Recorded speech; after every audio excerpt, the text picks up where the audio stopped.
মল্লিকা মাথাটা নিচু করে ফুপিয়ে কাঁদতে কাঁদতে নিজের রুমে গিয়ে দরজা আটকে দিল। প্রায় 3 ঘন্টা পর দুপুর 12টা অন্তর গাড়ি নিয়ে পৌঁছে গেছে নিজের গন্তব্যে। অন্তরের ফুপু মিসেস হৈমন্তী বাড়ির গার্ডেনের ফুল গাছে পানি দিচ্ছিল। অন্তর গাড়ি নিয়ে বাড়িতে ঢোকার সাথে সাথে মিসেস হৈমন্তী এক গাল হেসে জোরে চেঁচিয়ে বলল, "কি রে, বিয়ের পরের দিনই চলে এলি? আমরা সবাই তো রেডি হচ্ছিলাম বউ ভাতে যাব বলে। কাল তো বিয়েটা মিস করে গেলাম, হসপিটালে ছিলাম বলে। বউ ভাত কিন্তু ছাড়াছাড়ি করা যাবে না।" অন্তর গাড়ি থেকে নেমে মলিন হেসে মিসেস হৈমন্তীর দিকে অগ্রসর হচ্ছে আর বলছে, "ফুপু আম্মু, আমি চলে এসেছি ওই বাড়ি থেকে, তোমাদের আর বউ ভাতে যেতে হবে না।" মিসেস হৈমন্তী কপাল কুঁচকে বলল, "মানে? মানে আব্বুর ঠিক করা ওই সাইকোমের সাথে আমি সংসার করতে পারবো না। She is totally mad. কি করেছে সে? আর বলো না, কাল রাতে ইচ্ছে করে আমার মাথা ফাটিয়ে দিয়েছে। কপালে এখনো একটু একটু ব্যথা করছে।" হোয়াট? কি বলছিস তুই? সত্যিই বলছি ফুপু আম্মু, তাই তো বাড়ি ছেড়ে চলে এসেছি। অন্তর এদিক সেদিক তাকিয়ে আবারও বলল, "আচ্ছা ফুপু আম্মু, শাহেদ কোথায়?" "শাহেদ তো ওপরে ওর রুমে।" "ওকে, আমি আসছি।" অন্তর আর দেরি না করে বাড়ির সদর দরজা পার হয়ে সিঁড়ি বেয়ে সোজা 2 তলায় উঠে গেল। শাহেদের রুমের দরজা খুলে অন্তর শাহেদকে বেডের ওপর ল্যাপটপ নিয়ে বসে থাকতে দেখল। অন্তরকে দেখা মাত্রই শাহেদ অবিশ্বাস্য দৃষ্টিতে অন্তরের দিকে তাকালো। অন্তর এক ছুটে শাহেদের পাশে বসে বেশ সিরিয়াস হয়ে বলল, "শাহেদ, প্লিজ রেজিস্ট্রি অফিস চল, আজ তাকে খুঁজে বের করবই করব।" শাহেদ চোখে মুখে বিরক্তির ছাপ ফুটিয়ে বলল, "পাগল হয়েছিস তুই? নতুন বউ রেখে এসব কোন ধরনের ছেলে মানুষই? তাছাড়া ওই মেয়েকে খুঁজে পাওয়া সম্ভব না, কজ আমরা মেয়েটার নাম পর্যন্ত জানি না, ছবিও নেই। কেউ কি করে ওই মেয়ের সন্ধান দেবে? আর আমরাই বা খুঁজবো কি করে? তুই খামোখা মরিচিকার পিছনে ছুটছিস। এসব মাথা থেকে ঝেড়ে ফেলে সংসারে মন দে।" অন্তর মুখটা কালো করে নিচের দিকে তাকিয়ে আছে। শাহিদ কিছুটা নরম হয়ে অন্তরের কাঁধে হাত রেখে বলল, "দেখ অন্তর, যা হওয়ার হয়ে গেছে। মেয়েটা জাস্ট তোর ভালো লাগা ছিল। ভুলে যা ওই একদিনের ভালো লাগা। সামনে যে আছে তাকে নিয়ে ভাব। ওই একদিনের ভালো লাগার জন্য সারা জীবনের ভালো লাগাকে কষ্ট দিস না।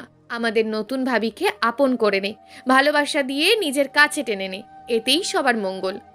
অন্তর কিছুটা মনমরা হয়ে বলল, "ওই মেয়ের সাথে সংসার করা আমার পক্ষে সম্ভব নয়। খুবই ঝগড়ুটে আর অসভ্য একটা মেয়ে। ওর চাল চলন কিছুই আমার পছন্দ না। দেখ, ভাবিরও তো বয়স তেমন নয়, মাত্র 18 পার করেই 19-এ পা দিয়েছে। হয়তো এই জন্যই একটু বেশি ছেলে মানুষই করছে। স্বামী হিসাবে তোর সেটা বুঝে নেওয়া উচিত। ভালো ব্যবহার করে বুঝিয়ে শুনিয়ে নিজের হাতের মুঠোয় করে নে ভাবিকে। আশা করছি ভাবিও তোকে মেনে নেবে। বাড়ি ফিরে যা, আমরাও তো তোর সাথে যাব। ভাইয়া ভাবি হয়তো রেডি হয়ে গেছে। গতকাল আম্মুর অসুস্থতার জন্য যেতে পারিনি, তবে আজকে কেউ মিস করব না। আগামীকাল একেবারে বউ ভাত খেয়ে বাড়ি ফিরব।" কথাগুলো বলে শাহেদ বসা থেকে উঠে ওয়াশরুমের দিকে যাচ্ছে আর অন্তরকে উদ্দেশ্য করে বলছে, "তুই বস, আমি ফ্রেশ হয়ে আসছি।" শাহেদ ওয়াশরুমে ঢুকে গেল। অন্তর মাথাটা নিচু করে কপালে হাত ঠেকিয়ে বিড়বিড় করে বলছে, "সবাই শুধু আমাকেই দোষ দিচ্ছে। আমাকেই কেন ওই মেয়েটাকে বুঝতে হবে? আমাকেই কেন ভালো ব্যবহার করতে হবে?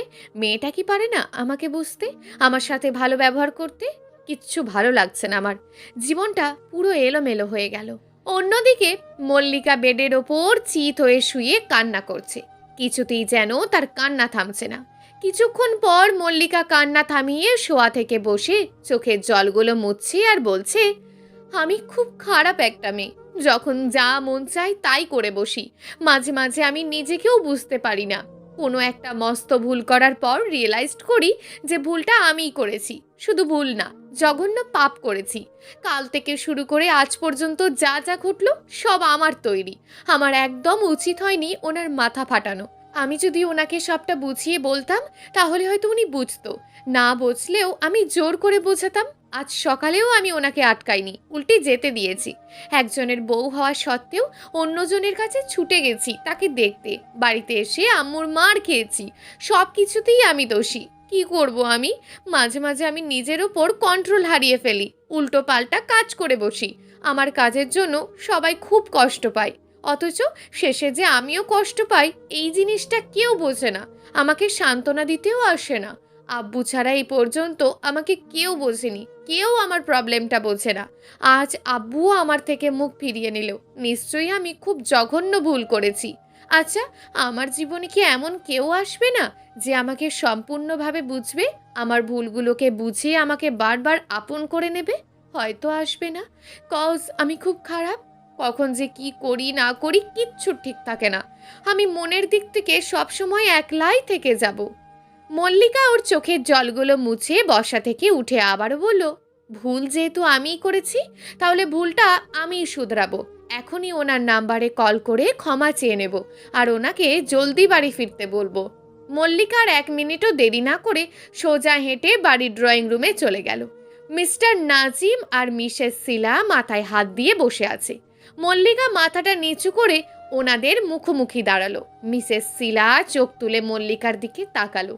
মল্লিকা মিসেস শিলাকে উদ্দেশ্য করে বলল, ওনাকে আমি ফিরিয়ে আনবো আম্মু, তোমরা টেনশন করো না। আমার জন্য তোমাদের আর ফেস লস হবে না। আমি খুব গুছিয়ে সংসার করব। সামনের দিকে কদম বাড়ানোর আগে ভেবে চিনতে বাড়াবো। তোমরা নিশ্চিন্তে থাকতে পারো। মিসেস শিলা মুখে হাসি ফুটিয়ে মল্লিকাকে জড়িয়ে ধরে বলল, এই তো আমার লক্ষ্মী মেয়ে। আমি জানি তুমিও আমার বড় মেয়ে মল্লরের মতন হবে। দেখেছো তো মল্লর কি সুন্দর গুছিয়ে সংসার করছে।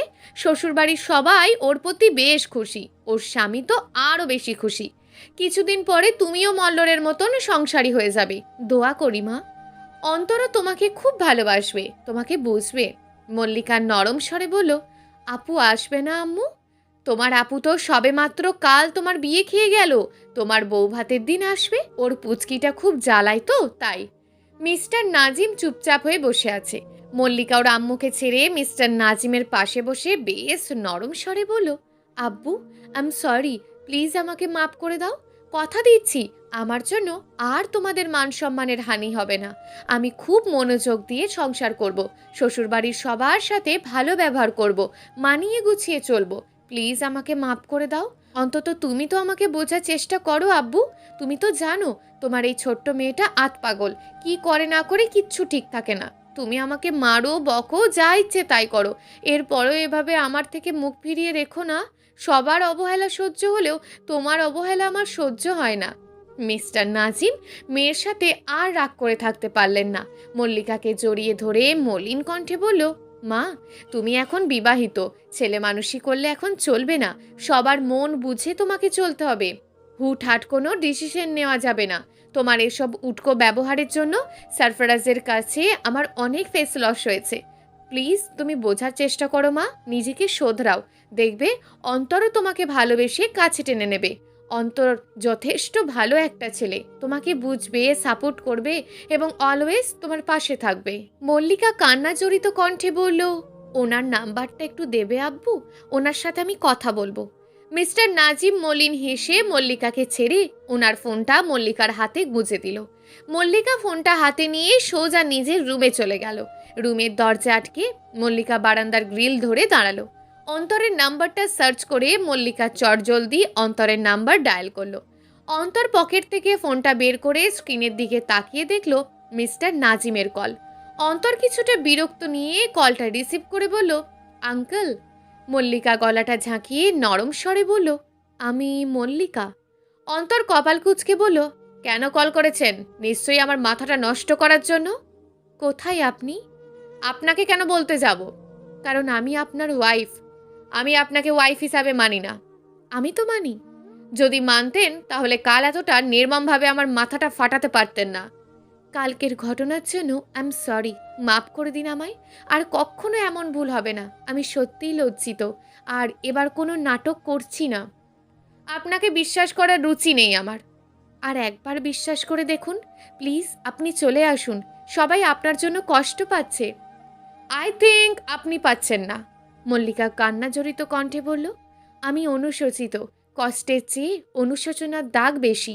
অন্তর ভুরু কুঁচকে বলল, আপনি কি কান্না করেছেন? আম্মু আমাকে চড় মেরেছে। ও আচ্ছা, এই জন্যই আপনি আমাকে বাধ্য হয়ে কল করেছেন তাই না? বাধ্য হয়ে কল করিনি, মন থেকেই কল করেছি। প্লিজ আপনি চলে আসুন। কথা দিচ্ছি আমি আপনার সাথে আর খারাপ ব্যবহার করব না। ফুপু আম্মুদের নিয়ে আসছি আমি, ফিরতে ফিরতে বিকেল হয়ে যাবে, রাখছি এখন। মল্লিকা মলিন হেসে বলল, থ্যাঙ্কস। মল্লিকা কলটা কেটে দৌড়ে বাড়ির ড্রয়িং রুমে গিয়ে মিস্টার নাজিমকে জড়িয়ে ধরে অন্তরের ফেরার কথাটা বলল। মিসেস শিলা খুশি হয়ে মল্লিকার কপালে চুমু খেয়ে বলল, তুমি এখনই ওই বাড়িতে ফিরে যাবে, অরুণিমার কাছে ক্ষমা চাইবে। অন্তর বাড়িতে ফিরলে অন্তরের কাছে ক্ষমা চাইবে, মনে থাকবে তো? মনে থাকবে আম্মু। মিস্টার নাজিম মল্লিকাকে উদ্দেশ্য করে বলল, গাড়ি নিয়ে যাও, গার্ডেনে গাড়ি পার্ক করা আছে, জসিম তোমাকে ওই বাড়িতে পৌঁছে দেবে। মল্লিকা মাথা নাড়িয়ে হ্যাঁ বুঝিয়ে বাড়ি থেকে বের হয়ে বাড়ির গার্ডেনে গিয়ে গাড়িতে উঠে পড়ল। মল্লিকা গাড়িতে ওঠার সাথে সাথেই ড্রাইভার জসিম গাড়ি ছেড়ে দিল। রাস্তায় গাড়ি চলছে আপন গতিতে। মল্লিকা জানালার বাইরে মুখ রেখেছে। সে তার ভবিষ্যৎ নিয়ে খুবই কনফিউজড। আপাতত সে নীলকে নিয়ে ভাবতে চাইছে না। সে এখন ভাবছে তার ফ্যামিলির সম্মান নিয়ে। হুট করেই সামনে অনেক জ্যাম বেঁধে গেল। গাড়িটা নীলদের ফ্ল্যাটের সামনে এসে থেমেছে। মল্লিকা বেশ আগ্রহ নিয়ে 10 তলা বিশাল ভবনের 3 তলায় চোখ রাখল। 3 তলার পুরো ফ্ল্যাটটা নীলদের। নীলের রুমের ব্যালকনির দিকে নজর দেওয়ার সাথে সাথে মল্লিকার চোখ দুটো বড় বড় হয়ে চোখে জল জমে গেল। নীল একটা মেয়েকে কোলে নিয়ে কফিতে চুমুক দিচ্ছে। মেয়েটাও নীলের বুকের সাথে মিশে আছে। দুজনের ঠোঁটেই হাসি। মল্লিকা তাড়াতাড়ি চোখটা সরিয়ে সামনের দিকে তাকালো। মল্লিকার দু চোখ দিয়ে শ্রাবণের ধারা বইছে। একটু আগে যা দেখেছে সবটা তার ধারণার বাইরে। এর মাঝেই জ্যাম ছেড়ে দিল। গাড়ি ছুটে চলল অন্তরের বাড়ির উদ্দেশ্যে। মল্লিকা শাড়ির আঁচল চেপে ধরে কাঁদছে আর বিড়বিড় করে বলছে, তার মানে রজনী ঠিক বলেছিল, মুক্তার সাথে নীলের ভালোবাসার সম্পর্ক আছে। আমি তাহলে ওই দিন রজনীকে ভুল বুঝেছিলাম। ইস, কি বাজে ব্যবহারটাই না করেছিলাম রজনীর সাথে। রজনীর সাথে একদিন দেখা করে আমাকে পুরো সত্যিটা জানতে হবে। সত্যিটা জানার পর আমি নীলের মুখোমুখি হব, আর ওই দিনই সব সম্পর্ক ছেদ করব। মল্লিকা কথাগুলো বলছে আর কান্নায় ভেঙে পড়ছে। প্রায় 15 মিনিট পর গাড়ি এসে পৌঁছালো অন্তরের বাড়ির গার্ডেনে। মল্লিকা চোখের জলগুলো মুছে গাড়ি থেকে নেমে সোজা বাড়ির ড্রয়িং রুমে ঢুকে গেল। মিসেস অরুণিমা আর অনন্যা সোফায় বসেছিল। মল্লিকাকে দেখা মাত্রই ওদের মুখে হাসি ফুটে উঠল। মল্লিকা মুচকি হেসে দ্রুত পায়ে হেঁটে মিসেস অরুণিমা আর অনন্যার মাঝখানে বসে ওদের দুজনকে 2 হাত দিয়ে জড়িয়ে ধরে বলল, আমাকে মাফ করে দাও তোমরা। আমার ভুল হয়ে গেছে। আমার একদম উচিত হয়নি তোমাদেরকে এভাবে একা রেখে চলে যাওয়া। মিসেস অরুণিমা মল্লিকার কপালে চুমু খেয়ে বলল, যা হয়েছে ভুলে যাও মা। নেক্সট টাইম এই ভুলগুলো করো না। আমার ছেলের সাথে মানিয়ে গুছিয়ে নিও। আমার ছেলেটা কিন্তু ভীষণ ভালো। আপনার ছেলে বিকেলের মধ্যেই ফিরছে আম্মু, আপনারা টেনশন করবেন না। আমি রুমে গিয়ে ফ্রেশ হয়ে আসছি, এরপর শাশুড়ি আর বৌমা মিলে রান্না করব। কথাগুলো বলেই মল্লিকা রুমে গিয়ে দরজা আটকে অঝরে কাঁদতে লাগলো। দুটো অভিনয় সে কন্টিনিউ করতে পারছে না। একে তো নীলের দেওয়া ধোঁকা, দ্বিতীয়ত ভালো বউ হওয়ার অভিনয়। কাঁদতে কাঁদতে সে কাবার থেকে একটা নীল শাড়ি বের করে ওয়াশরুমে চলে গেল। প্রায় 8 ঘন্টা পর ওয়াশরুম থেকে শাওয়ার নিয়ে বের হয়ে মল্লিকা সোজা ড্রেসিং টেবিলের সামনে দাঁড়ালো। চোখগুলো ফুলে টইটুম্বুর হয়ে গেছে। মল্লিকা সেজে গুজে নিজের কষ্টটা আড়াল করতে চাইছে। মুখে স্নো পাউডার লাগিয়ে কপালের মাঝখানে টিপ পরে হাত ভর্তি নীল চুড়ি, কানে এক জোড়া নীল দুল, চোখে হালকা কাজল পরে নিজেকে আর এক দফা আয়নায় দেখে মল্লিকা সোজা কিচেন রুমে চলে গেল। ঘড়িতে বাজছে দুপুর 2টো। কারণ মন মানসিকতা ভালো ছিল না বলে এখনো রান্না করা হয়নি। মিসেস অরুণিমা কিচেনে ঢুকে অলরেডি কাটাকাটি শুরু করেছে। মল্লিকা কিচেনে ঢুকে মিসেস অরুণিমার কাজে হেল্প করছে। প্রায় 1.5 ঘন্টা পর রান্না বান্না শেষ হয়ে গেল। অনন্যা আর মল্লিকা হাতে হাতে করে ডাইনিং টেবিলে খাবারগুলো সার্ভ করছে। এর মাঝেই বাড়ির গার্ডেনে গাড়ির হর্ন বাজলো। অনন্যা দৌড়ে গেল সদর দরজার কাছে। অন্তর, শাহেদ, মিসেস হৈমন্তী, সদ্য বিয়ে করা সাহেল আর তার ওয়াইফ নুসাইবাকে দেখে অনন্যা খুশিতে চিল্লাচ্ছে আর বলছে, আম্মু তাড়াতাড়ি এখানে আসো, ফুপু আম্মু, ভাইয়া, ভাবি সবাই চলে এসেছে। মিসেস অরুণিমা কিচেন রুম থেকে হন্তদন্ত হয়ে বের হয়ে মল্লিকাকে উদ্দেশ্য করে বলল, মল্লিকা, তোমার ফুপু শাশুড়ি আর বড় ভাই ভাবি এসেছে, মাথায় ঘোমটা দাও। প্রথমেই ওদের সালাম দিয়ে ওদের ভালো মন্দ জিজ্ঞেস করবে, ওকে? মল্লিকা আঁচল টেনে মাথায় বড় একটা ঘোমটা টেনে বলল, ওকে আম্মু। মিসেস অরুণিমা দ্রুত পায়ে হেঁটে সদর দরজার সামনে দাঁড়ালো। ওরা সবাই এক এক করে বাড়ির ড্রয়িং রুমে ঢুকে গেল।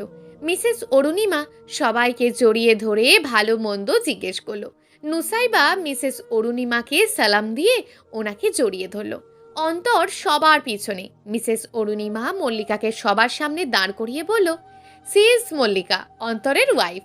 মিসেস হৈমন্তী হেসে হেসে বলল, দেখি দেখি নতুন বউয়ের মুখটা দেখি, ঘোমটা দিয়ে তো পুরো মুখটা আড়াল করে রেখেছে। মল্লিকার দেরি না করে ঘোমটাটা মুখের ওপর থেকে সরিয়ে এক গাল হেসে মিসেস হৈমন্তীর দিকে তাকালো। মিসেস হৈমন্তী আর নুসাইবা মুখটা হাঁ করে মল্লিকার দিকে তাকিয়ে বলল, আমাদের অন্তরের বউ তো খুব সুন্দরী। অন্তর কিছুটা নড়ে চড়ে দাঁড়ালো। শাহেদ কিছুটা থতমত খেয়ে অন্তরের কানে ফিসফিস করে বলল, ভাবির চোখও তো নীল, আমার তো মনে হচ্ছে ওই মেয়েটাই ভাবি। অন্তর শাহেদের কানে ফিসফিসিয়ে বলল, কখনো না, তোর ভাবি খুবই ঝগড়াটে আর অসভ্য। চোখ এক হলেও দুটো মানুষ এক না, কদিন থাক বুঝতে পারবি। যাই হোক, মানতে হবে তুই খুব লাকি, কারণ ভাবি খুবই সুন্দরী। অন্তর একবার চোখ তুলে মল্লিকার দিকে তাকালো। হুট করে অন্তরের হার্ট দ্রুত গতিতে বিট করতে লাগলো। নীল চোখ, নীল শাড়ি, নীল দুল, কপালের মাঝখানে নীল টিপ, হাতে নীল কাঁচের চুড়ি, ছেড়ে দেওয়া ভেজা চুল, সব মিলিয়ে মল্লিকাকে পুরো নীল পরি লাগছে। অন্তর বুকে হাত দিয়ে বিড়বিড় করে বলে উঠল, আমার নীলাঞ্জনা। মল্লিকা মিসেস হৈমন্তীকে লম্বা করে একটা সালাম দিয়ে এক গাল হেসে বলল, কেমন আছেন ফুপু আম্মু? ভালো আছি মা, তুমি কেমন আছো? ভালো আছি ফুপু আম্মু, আপনি না দেখতে খুব সুন্দর। আচ্ছা, ফুপা আসেনি? তোমার ফুপা কাল আসবে, অফিসের কাজ নিয়ে খুব ব্যস্ত তো তাই।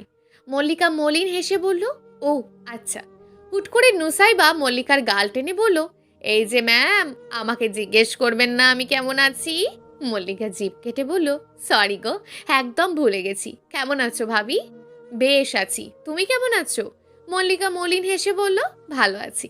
একটু দূর থেকে অনন্যা জোরে চেঁচিয়ে সবাইকে উদ্দেশ্য করে বলল, ওফ, তোমরা পরে কথা বলো তো, ভীষণ খিদে পেয়েছে আমার, সকাল থেকে এই পর্যন্ত কিচ্ছু খাইনি। মিসেস অরুণিমা সবাইকে একে একে টেনে টেনে ডাইনিং টেবিলে বসিয়ে দিল। মিসেস হৈমন্তী চেঁচিয়ে বলে উঠল, আরে কি করছো কি অরু, আমরা সবাই লাঞ্চ করে এসেছি তো, এই অবলায় আর মুখে কিছু দিতে পারবো না।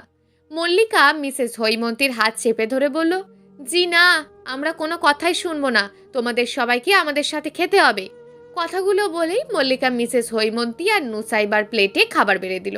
অন্তর প্রায় অনেকক্ষণ ধরে মল্লিকাকে পরখ করছে। মল্লিকার চঞ্চলতা অন্তরকে খুব টানছে। শাহেদ আর সাহেল অন্তরকে নিয়ে খাবার টেবিলে বসে গেল।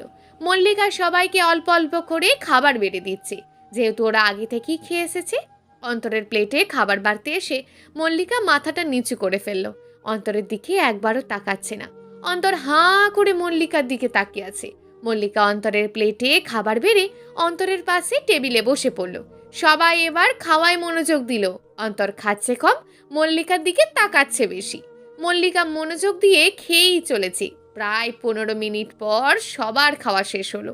এর মাঝেই সরফরাজ চৌধুরী হন্তদন্ত হয়ে বাড়ির ড্রয়িং রুমে চলে এলো।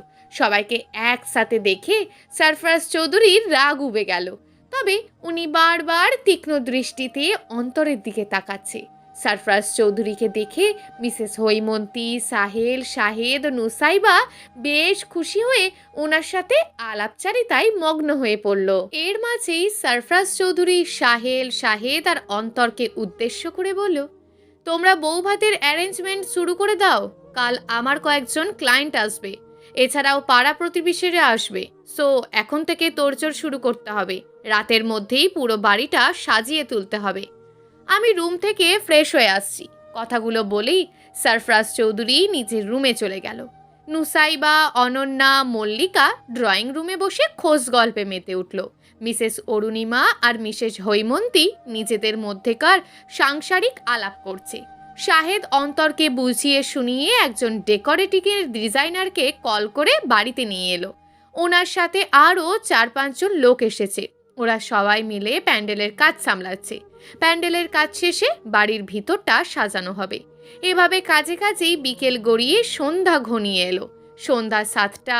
মল্লিকা রুমে গিয়ে দরজাটা আটকিয়ে ব্যালকনির গ্রিল ধরে আকাশ পানে তাকিয়ে আছে। পুরো বাড়িতে আলো আর রোশনাই। এত আলোর ভিড়েও মল্লিকা ওর কষ্টগুলো লোকাতে পারছে না। বারবার মনে নাড়াচাড়া দিয়ে উঠছে। মল্লিকার চোখে নোনা জল চিকচিক করছে, আর একটু হলেই হয়তো গড়িয়ে পড়বে। নীলের বিশ্বাসঘাতকতা মল্লিকার মনটাকে বিষিয়ে দিয়েছে। মল্লিকা অঝরে কাঁদছে আর বিড়বিড় করে বলছে, অঢেল ভালোবাসার বিনিময়ে আমাকে ঠকতে হলো। অনেকেই আমাকে নীলের সম্পর্কে অনেক বাজে বাজে কথা বলেছে, অথচ আমি অন্ধের মতো নীলকে বিশ্বাস করে গেছি। এমনকি আমার বেস্ট ফ্রেন্ড রজনীর সাথেও বাজে ব্যবহার করেছি, যে রজনীকে আমি রিস্ক নিয়ে পিয়াস ভাইয়ার সাথে রেজিস্ট্রি ম্যারেজ করিয়েছি। সেই রজনীকে আমি ভুল বুঝেছি, এমনকি ওর গালে চড়ও মেরেছি। জঘন্য পাপ করেছি আমি। যে করেই হোক রজনীর সাথে দেখা করে আমাকে ওর কাছে ক্ষমা চাইতেই হবে। সব কিছু ঠিকঠাক করতে হবে। এভাবে হাত গুটিয়ে বসে থাকলে চলবে না। বউ ভাতের পরের দিনই আমাকে বের হতে হবে। দরকার হলে রজনীর সাথে দেখা করতে আমি গ্রামে যাব। রজনীর মনে আমার জন্য রাগ পুষিয়ে রাখতে আমি দেব না। নীলকেও আমি ছাড়ব না। নীলের জীবনটা আমি নষ্ট করে দেব।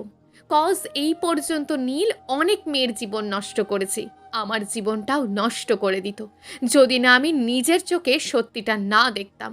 এর মাঝেই দরজায় টোকা পড়ল। মল্লিকা চোখে জল মুছে তাড়াতাড়ি করে দরজাটা খুলে দিল। দরজা খুলেই মল্লিকা অন্তরকে দেখতে পেল। অন্তরকে দেখা মাত্রই মল্লিকা দরজাটা ছেড়ে বেডের ওপর মাথা নিচু করে বসে পড়ল। অন্তর মল্লিকার দিকে তীক্ষ্ণ দৃষ্টিতে তাকিয়ে বলল, কাঁদছেন কেন আপনি? কি হয়েছে? মল্লিকা চোখের জলগুলো ভালো করে মুছে বলল, কিচ্ছু হয়নি, ভুল দেখেছেন আপনি, আমি কাঁদছি না। অন্তর মল্লিকার দিকে তেড়ে এসে বলল, একদম মিথ্যে বলবেন না, আমি কিন্তু বেশ বুঝতে পারছি আপনি কান্না করছেন। মল্লিকা চুপ হয়ে বসে আছে, কিচ্ছু বলছে না, নীরবে চোখের জল ফেলছে। অন্তর কিছুটা পরেশান হয়ে মল্লিকার পাশে বসলো। মল্লিকার চোখে জল দেখে অন্তরের কেমন খারাপ লাগা শুরু করলো। হুট করে অন্তর মল্লিকার থুতনি ধরে মল্লিকার মুখটা উপরে তুলে মল্লিকার চোখে জল মুছে দিয়ে বলল, কি হয়েছে মল্লিকা, প্লিজ আমাকে বলো। মল্লিকা ছলছল চোখে অন্তরের দিকে তাকিয়ে আছে। অন্তর মলিন হেসে মল্লিকার দিকে তাকিয়ে বলল, সকালে আমার জন্যই তোমার আম্মুর হাতে চর খেয়েছো, এজন্য আই এম সরি মল্লিকা, তুমি হয়তো এর জন্যই কাঁদছো তাই না? মল্লিকা চোখে জল ছেড়ে বলল, আপনাকে সরি বলতে হবে না, সকালের ঘটনার জন্য আমিই দায়ী, আমার দোষেই আমি চর খেয়েছি, আপনি শুধু শুধুই নিজেকে দোষারোপ করবেন না। অ্যাকচুয়ালি আব্বুর কথা মনে পড়ছিল তাই কাঁদছিলাম, দ্যাটস ইট। অন্তর মল্লিকার মুখটা ছেড়ে গলা ছেড়ে বলল, মন খারাপ করার কিছু নেই মল্লিকা, কালই তো ওই বাড়িতে যাবে, কয়েকদিন পরিবারের সাথে কাটিয়ে আসলে হয়তো মন ভালো হয়ে যাবে। মল্লিকা মলিন হেসে বলল, ঠিক বলেছেন। কথাটা বলেই মল্লিকা কাবাডের কাপড় গোছাতে ব্যস্ত হয়ে পড়ল। অন্তর মল্লিকার দিকে তাকিয়ে মিনমিন করে বলল, আমি শিওর মল্লিকা আমার থেকে কিছু হিডেন করছে, নয়তো আমাকে বলতে চাইছে না, অন্য কোনো বিশেষ কারণে সে কান্না করছে। যে করেই হোক মল্লিকার মন ভালো করতে হবে। সে কি আদৌ কখনো সেই গ্রামে গেছে, তাও আমাকে জানতে হবে। কথাগুলো বলেই অন্তর মল্লিকার মুখোমুখি দাঁড়ালো। মল্লিকা বেশ ব্যস্ত কাবাডের কাপড় গোছাতে। অন্তর মলিন হেসে মল্লিকার দিকে তাকিয়ে বলল, আচ্ছা মল্লিকা, আমি কি তোমার সাথে ফ্রেন্ডলি কথা বলতে পারি? মল্লিকা কিছুটা আনমনা হয়ে বলল, বলুন। আচ্ছা তোমার পুরো নাম কি? আয়ানা হায়াত মল্লিকা। তোমার পুরো নামটা খুব সুন্দর। বিনিময়ে মল্লিকা মুচকি হেসে বলল, নামটা আমার আব্বু রেখেছে। আচ্ছা আপনার পুরো নামটা কি? শাহরিয়া চৌধুরী অন্তর। আপনার নামটাও কিউট। অন্তর মৃদু হেসে বলল, জানো মল্লিকা, তোমার চোখগুলো খুব সুন্দর। আচ্ছা তুমি কি চোখের লেন্স ইউজ করো? মল্লিকা কিছুটা রেগে বলল, জি না, জন্ম থেকেই আমার চোখ নীল। কেন, আপনার সমস্যা আছে? না না, কোনো সমস্যা নেই, তবে তোমার চোখগুলো খুবই সুন্দর আর অ্যাট্রাকটিভ। মল্লিকা এক ভুরু উঁচু করে বলল, সত্যি সত্যি বলছেন নাকি আমাকে মিথ্যে সান্ত্বনা দিচ্ছেন? অন্তর কিছুটা সিরিয়াস হয়ে বলল, সত্যিটাই বললাম, তোমার সাথে খামোকা মিথ্যে বলতে যাব কেন? ওকে মানলাম। আচ্ছা গ্রামে কি তোমার কোনো রিলেটিভ আছে? রিলেটিভ নেই, তবে আমার বেস্টুর বাড়ি ওখানে। অন্তর বেশ আগ্রহ নিয়ে বলল, আচ্ছা তুমি কি কয়েক মাস আগে ওখানে গিয়েছিলে? গিয়েছিলাম তো, তবে অন্য একটা কাজে। কি কাজে? আপনাকে বলা যাবে না। কেন? কারণ কাজটা সিক্রেট। আমার ফ্যামিলির কানে কথাটা গেলে আমাকে খুব বকবে। আমি বলবো না তোমার ফ্যামিলিকে, প্লিজ বলো না কি কাজে গিয়েছিলে? মল্লিকা কপাল কুঁচকে অন্তরের দিকে তাকিয়ে বলল, আপনি জেনে কি করবেন? অন্তর অসহায় দৃষ্টিতে তাকিয়ে বলল, একটা বিশেষ দরকার ছিল। অন্তরের আগ্রহ দেখে মল্লিকা ফিসফিস করে অন্তরের কানের কাছে এসে বলল, আমার বেস্টুর বিয়ে দিতে গেছিলাম, রেজিস্ট্রি ম্যারেড, বুঝছেন? বাড়ি থেকে লুকিয়ে গিয়েছিলাম। আব্বু আম্মু শুনলে আমাকে ভর্তা বানিয়ে ফেলতো। খুব রিস্ক নিয়ে বাড়ি থেকে বের হয়েছিলাম। অ্যাকচুয়ালি আমার বেস্টু একটা ছেলেকে পছন্দ করতো। ছেলেটা আমাদের এলাকার। আমার বেস্টু কলেজ হোস্টেলে থাকতো। হুট করে ওর ফ্যামিলি ওকে ফোন দিয়ে বাড়ি নিয়ে গেল। বাড়ি গিয়ে সে জানতে পারলো ওর ফ্যামিলি ওর বিয়ে ঠিক করে ফেলেছে। সে তো অস্থির হয়ে কান্নাকাটি জুড়ে দিল। এরপর পিয়াজ ভাইয়া, মানে আমার বেস্টোর বয়ফ্রেন্ড, আমাকে নিয়ে সেই গ্রামে যায়। গ্রামের রেজিস্ট্রি অফিসেই ওদের কোর্ট ম্যারেজ হয়। সাক্ষী হিসাবে আমিই ওদের পাশে ছিলাম। এই হলো কাহিনী। আপনি প্লিজ ভুলেও যেন আব্বু আম্মুর কানে এসব দেবেন না, তাহলে আমার খুব প্রবলেম হয়ে যাবে। বুঝেছেন তো আমি কি বলছি? হুট করে অন্তর হাসতে হাসতে মল্লিকাকে জড়িয়ে ধরে বলল, আচ্ছা ওই দিন কি তুমি কালো ওড়না পরেছিলে? মল্লিকা অন্তরের থেকে নিজেকে ছাড়ানোর জন্য বেশ ছোটাছুটি করছে আর বলছে, হুম। অন্তর খুশিতে মল্লিকাকে আরও টাইট করে জড়িয়ে ধরে বলল, আমি পেয়ে গেছি তাকে, যাকে আমি এতদিন ধরে খুঁজছিলাম। মল্লিকা ছোটাছুটি বন্ধ করে অবাক দৃষ্টিতে অন্তরের দিকে তাকিয়ে বলল, কাকে খুঁজে পেয়েছেন? অন্তর মুখ খুলে যেই না কিছু বলতে যাবে, এর আগেই দরজায় খটখট আওয়াজ হলো। মল্লিকা অন্তরের থেকে নিজেকে ছাড়িয়ে দরজা খুলে দিল। সাথে সাথেই সাহেদ রুমে ঢুকে পড়ল। রুমে ঢুকেই সাহেদ কোমরে হাত দিয়ে অন্তরের দিকে তাকিয়ে বলল, তুই এখানে? আর আমি তোকে পুরো বাড়ি খুঁজছি। বিয়ে তোর আর আমরা কিনা খেটে মরবো? চল আমার সাথে, বাইরে অনেক কাজ পড়ে আছে। ভাবির সাথে পরে ইটিস পিটিস করতে পারবি। কথাগুলো বলেই শাহেদ অন্তরকে টানতে টানতে রুম থেকে বের হয়ে সোজা বাড়ির বাইরে চলে গেল। অন্তর বেশ বিরক্তি নিয়ে শাহেদকে উদ্দেশ্য করে বলল, ধ্যাত, আর টাইম পেলি না? রং টাইমে এসে এন্ট্রি নিতে হলো। কেন, রোম্যান্স করছিলি নাকি? অন্তর সায়েদের হাতটা ছেড়ে সায়েদের কাঁধে হাত রেখে মৃদু হেসে বলল, শাহেদ, আমি তাকে পেয়ে গেছি। কাকে? আমার নীলাঞ্জনাকে। মানে, কোথায় পেলি? আমার রুমে আছে সে। তার মানে ভাবি সে মেয়েটি? কিভাবে বুঝলি? সে আমাকে গড়গড় করে সব বলে দিয়েছে। কিভাবে সে গ্রামে গেছে আর রেজিস্ট্রি অফিসই বা কেন গেছে। সাহেদ এক ভুরু উঁচু করে বলল, তুই কি এখন ভাবিকে ভালোবাসার কথাটা বলে দিবি? অন্তর বাঁকা হেসে বলল, না, এখন বলবো না। আগে মল্লিকার মনে আমার জন্য ভালোবাসা তৈরি করতে হবে। এরপর আমি ওকে আমার মনের কথাটা বলবো। বাহ, গুড আইডিয়া। এবার তাহলে মনোযোগ দিয়ে আপনার বউ ভাতের কাজে লেগে পড়ুন। এখন তো আপনার পৌষ মাস চলছে। অন্তর হাহা করে হেসে শাহেদের সাথে কাজে লেগে পড়ল। অন্যদিকে মল্লিকা রুমের দরজা লাগিয়ে রাগে গিজগিজ করছে আর বলছে, বলা নেই কওয়া নেই, হুট করে গায়ের সাথে চিপকে গেল। অসভ্য ছেলে একটা। এখন তো মনে হচ্ছে কাল রাতে মাথা ফাটিয়ে ভালোই করেছিলাম, না হয় আমার সব মান সম্মান লুটে নিত। কথাগুলো বলেই মল্লিকা কাঁথা মুড়ি দিয়ে শুয়ে পড়ল। রাত 11টা। বাড়ির সবাই নিজেদের কাজ সেরে ডাইনিং টেবিলে বসে পড়ল ডিনারের জন্য। অন্তর আর শাহেদ ওদের কাজ সেরে ড্রয়িং রুমে পা দেওয়ার সাথে সাথেই মিসেস অরুণিমা চেঁচিয়ে বলে উঠল, দুজনই আয়, ডিনার করে নে। অন্তর এদিক সেদিক চোখ বুলিয়ে মল্লিকাকে খুঁজছে। মল্লিকাকে কোথাও দেখতে না পেয়ে অন্তর কিছুটা উদ্বিগ্ন হয়ে মিসেস অরুণিমাকে উদ্দেশ্য করে বলল, আম্মু, মল্লিকা কোথায়? মিসেস অরুণিমা মুখটা কালো করে বলল, মল্লিকাকে ডেকে এনেছি, বলেছে খাবে না, ঘুমাচ্ছে নাকি। অন্তর কিছুটা পরেশান হয়ে বলল, আমি মল্লিকাকে নিয়ে আসছি, এরপর একসাথে বসে ডিনার করব। মিসেস অরুণিমা মুচকি হেসে সম্মতি জানালো। অন্তর আর দেরি না করে সিঁড়ি বেয়ে সোজা ওপরে উঠে মল্লিকা রুমের দরজা ধাক্কাচ্ছে আর চেঁচিয়ে বলছে, মল্লিকা প্লিজ দরজাটা খোলো, আমি রুমে ঢুকবো। অন্তরের চেঁচামেচির আওয়াজে মল্লিকার কাঁচা ঘুমটা ভেঙে গেল। পিটিপিট চোখে মল্লিকার নাক মুখ কুঁচকে বিড়বিড় করে বলল, ধ্যাত, এই বাড়িতে কেউ একটু শান্তিমতো ঘুমোতে দেয় না, একের পর এক লেগেই আছে। কাল থেকে আমি গেস্ট রুমে ঘুমাবো, তাহলে অন্তত নিশ্চিন্তে ঘুমাতে পারবো। কেউ এসে ঘুমের মাঝখানে ব্যাঘাত ঘটাতে পারবে না। কথাগুলো বলে আপন মনে বিড়বিড় করে মল্লিকা কাঁথা ছেড়ে উঠে বড় একটা হাই তুলে ধীর পায়ে হেঁটে রুমের দরজাটা খুলে দিল। অন্তর মুচকি হেসে মল্লিকার দিকে তাকিয়ে আছে। মল্লিকা বড় একটা হাই দিয়ে পিছু ঘুরে আবার কম্বল মুড়ি দিয়ে শুয়ে পড়ল। অন্তর বাঁকা হেসে মল্লিকার পাশে বসে আস্তে করে মল্লিকার মুখের ওপর থেকে কম্বলটা সরিয়ে দিল। মল্লিকা চোখ খুলে নাক মুখ কুঁচকে অন্তরের দিকে তাকালো। অন্তর এক গাল হেসে বলল, ঘুমিয়ে ঘুমিয়ে তো চোখ মুখ ফুলিয়ে রেখেছো, এবার অন্তত শোয়া থেকে উঠে ডিনারটা করে নাও। মল্লিকা তেজি কণ্ঠে বলল, ডিনার আমি করব না, আগেই শাশুড়ি আম্মুকে বলে দিয়েছি।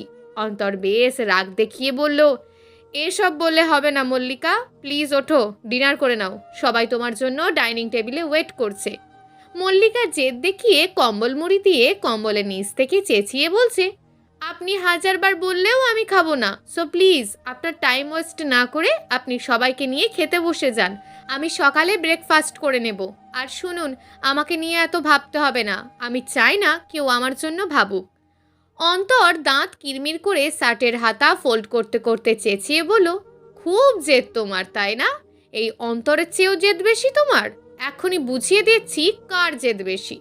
কথাগুলো বলেই অন্তর মল্লিকার শরীর থেকে কম্বলটা সরিয়ে মল্লিকাকে এক টানে কোলে তুলে নিল। মল্লিকা বেকুব হয়ে অন্তরের দিকে তাকিয়ে আছে। ভূত দেখার মতন চোখ দুটো বড় বড় করে রেখেছে মল্লিকা। অন্তর চোয়াল শক্ত করে মল্লিকার চোখের দিকে তাকিয়ে বলল, বেশি বাড়াবাড়ি করলে এই অবস্থাটাই হবে। খাবার নিয়ে অনিয়ম আমার একদম পছন্দ না। সকালের খাবার দুপুরে, দুপুরের খাবার রাতে, রাতের খাবার সকালে, এসব আমার একদম পছন্দ না। খাওয়া থেকে শুরু করে শাওয়ার, ঘুম, সব কিছু রেস্ট্রিকশন মেনে তোমাকে চলতে হবে। অন্তর কিছুটা থেমে আবারও বলে উঠল, ওয়েট ওয়েট একটু, আগে কি বললে তুমি? তুমি চাও না কেউ তোমাকে নিয়ে ভাবুক? শোনো মল্লিকা, আমি তোমার বেটার হাফ, তোমার ভালো মন্দ প্রতিটা জিনিসের খেয়াল আমাকে খুব সূক্ষ্মভাবে রাখতে হবে। খেয়াল রাখতে গেলে অবশ্যই তোমার কথা ভাবতে হবে। সো এসব ভাবাভাবির চ্যাপ্টার ক্লোজ করে আমার সাথে নিচে চলো, ডিনার টাইম অলরেডি ক্রস হয়ে গেছে। কথাগুলো বলি অন্তর মল্লিকাকে আতকোলে করে রুম থেকে বের হয়ে গেল। ড্রয়িং রুমের কেউ এখনো অন্তর আর মল্লিকাকে খেয়াল করেনি। মল্লিকা মুখে হাত দিয়ে চোখ দুটো বড় বড় করে এক নিঃশ্বাসে অন্তরকে বলে উঠল, হেই কি করছেন আপনি? আমাকে এভাবে কোলে নিয়ে নিচে যাবেন নাকি? বাড়ি ভর্তি মানুষের সামনে, ছি ছি ছি ছি ছি, কি ভাববে সবাই? তুমিই তো আমাকে বাধ্য করেছো। তুমি যদি প্রথমেই মেনে নিতে, তাহলে আমাকে এভাবে সবার সামনে তোমাকে প্রেজেন্ট করতে হতো না। ছাড়ুন ছাড়ুন, আর প্রেজেন্ট করতে হবে না, বাড়ির সবাই দেখার আগেই আমাকে নিচে নামিয়ে দিন, আমি পায়ে হেঁটেই যাচ্ছি। অন্তর বাঁকা হেসে বলল, এই তো গুড গার্ল, ডাইনিং টেবিলে গিয়ে ঠিকঠাক করে খাবে, প্রয়োজনে বেশ বেশি খাবে। মল্লিকা মাথা নাড়িয়ে হ্যাঁ জানালো। অন্তর চটজলদি মল্লিকাকে কোল থেকে নামিয়ে দিল। মল্লিকা সোজা হয়ে দাঁড়িয়ে শাড়িটা ঠিক করে গুটিসুটি হয়ে নিচে নেমে গেল। অন্তর মল্লিকার হাঁটা দেখে হুহা করে হেসে শার্টের হাতা ফোল্ড করতে করতে ডাইনিং টেবিলে বসে পড়ল। মল্লিকাকে দেখে উপস্থিত সবার মুখে হাসি ফুটে উঠল। মল্লিকা মলিন হেসে সবার দিকে তাকিয়ে আছে। মিসেস অরুণিমা সবার প্লেটে খাবার বেড়ে দিচ্ছে। অনন্যা বাঁকা হেসে মল্লিকাকে উদ্দেশ্য করে বলল, বাহ বাহ, বর যাওয়াতে কি সুন্দর ঢ্যাং ঢ্যাং করে চলে এলে, আর আমরা যাওয়াতে তো পাত্তাই দিচ্ছিলে না, উল্টে আমাদের তাড়িয়ে দিলে। প্রথম দিন থেকেই দেখছি আমার ভাইয়ের প্রতি তোমার ভালোবাসা উতলে উতলে পড়ছে। অনন্যার কথা শুনে সবাই হা হা করে হেসে দিল। অন্তর মুখে মুচকি হাসি ঝুলিয়ে এক ভুরু উঁচু করে মল্লিকার দিকে তাকিয়ে আছে। মল্লিকা রাগী দৃষ্টিতে অন্তরের দিকে তাকিয়ে আছে আর বিড়বিড় করে বলছে, এই অসভ্য ছেলেটার জন্য আমাকে সবার সামনে ছোট হতে হলো। সবাই ভাবছে আমি বর পাগলি। ছি ছি ছি, কি লজ্জা কি লজ্জা, লজ্জায় মাটিতে মিশে যেতে ইচ্ছে করছে। দড়া বেটা, একবার রুমে যাই, তোর 12টা আমি বাজাবো। মল্লিকার রাগী দৃষ্টি দেখে অন্তর বাঁকা হেসে মল্লিকাকে চোখ মেরে মল্লিকার হাত ধরে টান দিয়ে অন্তরের পাশে চেয়ারটায় বসিয়ে দিল। উপস্থিত সবাই অন্তরের কাণ্ড দেখে মিটিমিটি হাসছে। মিসেস অরুণিমা এবার মল্লিকার প্লেটে খাবার বেড়ে দিল। অন্তর ইশারা করে মিসেস অরুণিমাকে বলল, মল্লিকাকে আরও খাবার বাড়িয়ে দিতে। মিসেস অরুণিমা ও মল্লিকার প্লেটে খাবার আরও বাড়িয়ে দিল। মল্লিকা ঠোঁট উল্টে মিসেস অরুণিমার দিকে তাকিয়ে বলল, আম্মু প্লিজ কমাও, আমি এত খাবার খেতে পারবো না। অন্তর মুখে খাবারের লোকমা দিচ্ছে আর মল্লিকাকে উদ্দেশ্য করে বলছে, আন্টি ফোন করে বলেছে তুমি নাকি রাতে একটু বেশিই খাবার খাও, না হয় মাঝরাতে তোমার খুব খিদে পেয়ে যায়, তখন চেঁচিয়ে পুরো বাড়ি একাকার করে ফেলো, তাই তোমাকে খাবার বেশি দেওয়া হয়েছে, কথা না বাড়িয়ে চুপচাপ খেয়ে নাও। অন্তরের কথা শুনে সবাই মল্লিকার দিকে তাকিয়ে হাহা করে হাসতে নিলেই অন্তর সবাইকে ইশারা করে থেমে যেতে বলল। অন্তরের ইশারা মতো সবাই থেমে গেল। মল্লিকা নিচের দিকে তাকিয়ে মাথায় হাত দিয়ে বিড়বিড় করে বলল, ইস, আম্মু ফোন করে এই গোপন সত্যিটাও বলে দিয়েছে। এদের নিয়ে আমি যে কি করি, এখন নিশ্চয়ই এই বাড়ির সবাই আমার খিল্লি উড়াবে। ধ্যাৎ, ভাল লাগে না। মল্লিকার মৌনতা দেখে অন্তর ফিসফিস করে মল্লিকার কানে কানে বলল, এখানে লজ্জা পাওয়ার কিছু নেই মল্লিকা, আমার পরিবারের সবাই খুব ফ্রেন্ডলি, তুমি প্লিজ লজ্জা কাটিয়ে খাওয়া শুরু করো, খেয়ে দিয়ে ঘুমাতে হবে, কাল অনেক কাজ আছে। অন্তর আবার বাঁকা হেসে বলল, তোমার যদি নিজে খেতে ইচ্ছে না হয় তবে আমাকে বলো, আমি তোমাকে নিজের হাতে খাইয়ে দিচ্ছি, অবশ্য কেউ মাইন্ড করবে না। মল্লিকা এবার নিচ থেকে চোখ উঠিয়ে অন্তরের দিকে চোখ লাল করে তাকালো। অন্তর কয়েকটা শুকনো ঢোক গিলে মল্লিকার চোখের দিকে তাকিয়ে বলল, এ মা, এত রাগ করলে তো তোমার নীল চোখগুলো পুরো লাল হয়ে যায়, সাংঘাতিক হিংস্র হয়ে ওঠো, as like royal Bengal tiger নেই। রাগে মল্লিকার গা জ্বলে যাচ্ছে। মল্লিকা ঠিক বুঝতে পারছে অন্তর ঠাট্টা করে মল্লিকার খিল্লি ওড়াচ্ছে। আচমকায় অন্তর বাঁকা হেসে মল্লিকার মুখের ভাতের লোকমা পুড়ে দিল। মল্লিকা চোখ বড় বড় করে অন্তরের দিকে তাকিয়ে আছে। উপস্থিত সবাই মল্লিকার দিকে তাকিয়ে মিটিমিটি হাসছে। মল্লিকার লজ্জায় মাথাটা নিচু করে রেখেছে। অন্তর অতদিকে নজর না দিয়ে মল্লিকার মুখে পরপর ভাতের লোকমা পুড়ে দিচ্ছে। মল্লিকা মুখ বুজে খেয়ে নিচ্ছে। সবাই সামনে আছে বলে সে রিয়্যাক্ট করতে পারছে না, না হয় এতক্ষণে অন্তরের মাথা ফাটিয়ে দিত।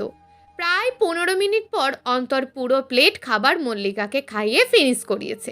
মল্লিকা ঢক ঢক করে এক গ্লাস পানি খেয়ে চটজলদি ডাইনিং টেবিল থেকে উঠে সোজা রুমে গিয়ে বেডের ওপর বসে পড়ল।